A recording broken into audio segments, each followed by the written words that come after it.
대통령과 비즈니스, 이 둘 사이에는 어떤 공통점이 있을까요? 얼핏 보면 정치와 사업은 전혀 다른 영역처럼 보이지만 트럼프가 사용했던 전략 중 일부는 여러 비즈니스 모델에 그대로 적용할 수 있습니다. 오늘 그의 독특한 방식이 어떻게 사업 전반에서 성공을 가져올 수 있는지 살펴보겠습니다. 이 영상을 끝까지 보시면 여러분들의 비즈니스 전략이 완전히 달라질 겁니다. 일단 여러 비즈니스 모델이 있지만 제가 하고 있는 화장품으로 대입하여 이야기를 해보겠습니다. 화장품 시장은 매년 성장하고 있지만 동시에 포화 상태에 이르렀습니다.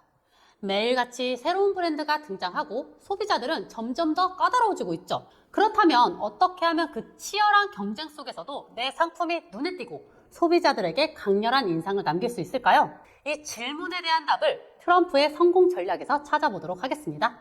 자, 트럼프라는 이름은 단순히 개인의 이름을 넘어 하나의 브랜드로 자리를 잡았죠. 트럼프 타워, 트럼프 호텔, 트럼프 골프 클럽처럼 그의 이름이 붙은 부동산은 고급스러움과 성공을 상징하며 심지어 그의 이름이 부착된 것만으로도 해당 부동산의 가치가 상승하는 효과를 가져왔죠. 이 원리를 비즈니스에 적용해보면 브랜드 네이밍과 일관된 이미지의 관리가 얼마나 중요한지 알 수 있습니다. 예를 들어 한스킨이라는 브랜드를 떠올려보세요. 이 이름만으로도 한국의 스킨케어라는 메시지가 직관적으로 전달됩니다. 브랜드 네이밍은 단순한 단어 조합이 아니라 소비자에게 특정한 이미지를 심어주고 감성을 불러일으키는 역할을 해야 합니다. 이를 실천하기 위해서는 브랜드 홍보 시 네이밍, 로고, 패키지 디자인, 광고 메시지까지 일관된 이미지를 유지하는 게 중요하다는 거죠. 예를 들어 클린 뷰티를 강조하는 브랜드라면 네이밍과 디자인의 자연과 환경을 연상시키는 요소를 적극 활용해야 합니다. 결국 브랜드의 정체성이 명확할 때 소비자들은 브랜드를 쉽게 인식하고 신뢰할 수 있게 됩니다. 자, 다음으로 살펴볼 트럼프의 핵심 전략은 선택과 집중인데요.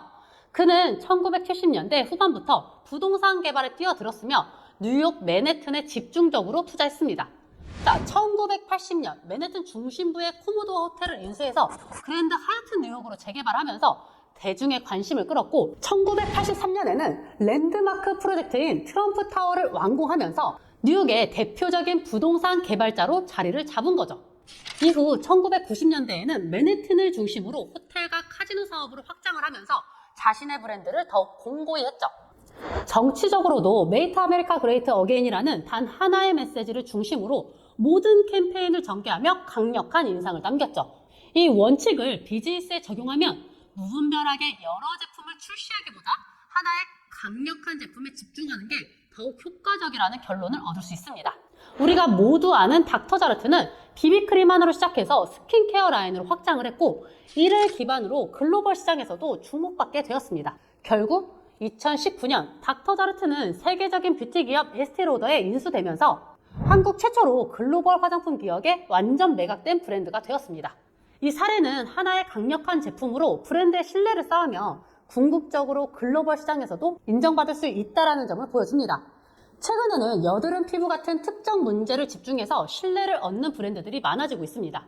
특정 피부 고민을 해결하는 데 특화된 제품을 개발하고 그 분야에서 확실한 강점을 만들어가는 전략이 점점 더 중요해지고 있는 것이죠. 따라서 우리는 시장 조사를 통해 아직도 소비자들에게 충분히 알려지지 않은 블루오션 시장을 찾고 그 분야에 집중을 해야 된다는 거죠. 그렇게 하면 소비자들의 신뢰를 얻게 되고 이는 결국 브랜드 전체로 확장되어 더 큰 성공으로 이어질 것입니다. 게다가 트럼프는 항상 논란의 중심에 서 있으며 그의 발언과 행동은 끊임없이 언론과 대중의 주목을 받고 있는데 그의 강경한 입장과 직설적인 표현 방식은 지지층을 더욱 결집시키는 한편 반대층의 강한 반발을 불러왔죠.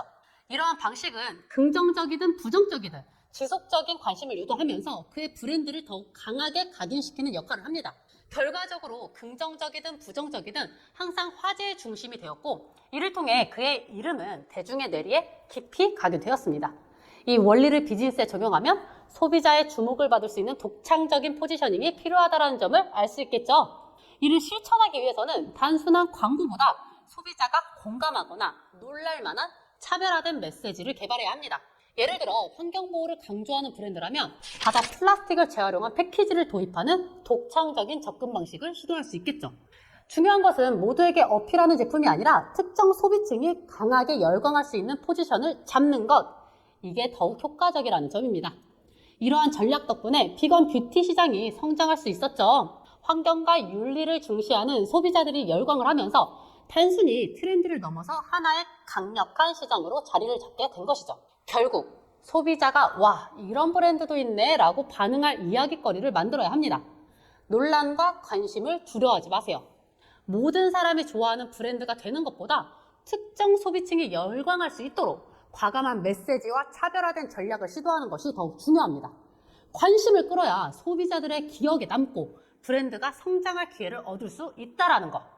자, 마지막으로 트럼프가 정치적으로 성공할 수 있었던 중요한 요인 중 하나는 강력한 팬층을 확보했다는 점입니다. 그는 소셜미디어, 집회, 뉴스, 인터뷰 등 다양한 채널을 활용해서 지속적으로 메시지를 전달하면서 지지층과의 관계를 공고히 했는데, 예를 들어 2016년 대선 당시 트위터를 적극 활용해서 직접적인 소통을 이어갔으며 2020년 선거에서도 소셜미디어를 통해서 지지층을 결집시키는 전략을 펼쳤습니다. 또한 대규모 유세를 통해서 충성도 높은 지지층을 유지하면서 정치적 입지를 강화한 거죠. 이 원리는 비즈니스에서도 동일하게 적용됩니다. 단순히 제품을 판매하는 게 아니라 소비자와의 지속적인 관계 형성을 통해서 브랜드 팬덤을 구축해야 한다는 것. 즉, 소비자와 적극적으로 소통할 줄 알아야 된다는 거죠. 고객 리뷰를 분석하고 긍정적인 리뷰는 마케팅 자산으로 활용하면서 부정적 리뷰는 개선의 기회로 삼아 브랜드를 발전시켜야 한다는 것. 또한 내 피부일기 같은 챌린지를 만들어서 소비자들이 브랜드와 자연스럽게 연결될 수 있는 환경을 조성하는 것도 좋은 방법이 될 수 있습니다. 이러한 방식으로 소비자와 지속적으로 교류하면서 신뢰를 쌓는 브랜드가 오랫동안 사랑받는 브랜드로 자리 잡게 됩니다. 트럼프 대통령은 분명 논란을 불러일으키는 인물이지만 그가 활용한 전략 중에서는 배울 점이 많습니다.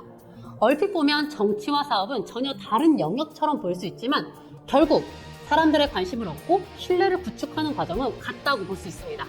오늘 이야기한 내용은 그의 방식을 그대로 따라하는 것보다 자신의 비즈니스 모델에 맞게 효과적으로 적용하는 게 맞다라고 생각을 합니다. 감사합니다.